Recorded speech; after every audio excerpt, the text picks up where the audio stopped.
Hi, it's Kevin Levates here, and today I want to revisit a previous topic, namely putting together an elevator pitch or a pitch deck for your product or your idea or your invention, because it's something that I see cropping up again and again.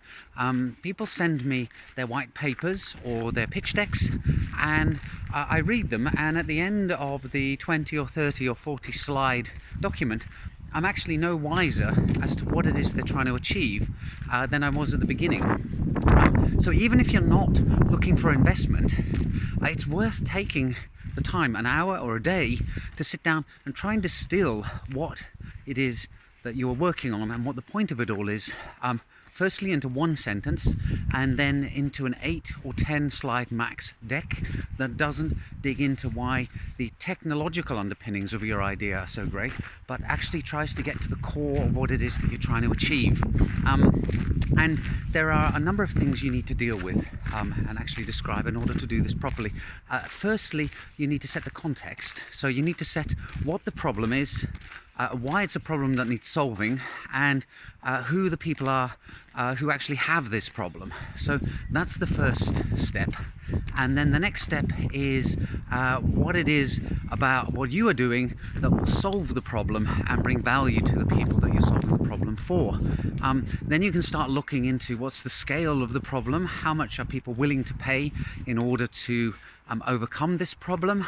And then finally, at the end, you can put in something about what it is about your team and your intellectual property that means that you are the guys who should be solving this problem. So, but note that the first thing there is actually framing the question, really concisely getting to grips with what the problem is. And I've been guilty of making this mistake myself. My startup Chainfrog launched a product which was a solution to a problem that nobody at that point had.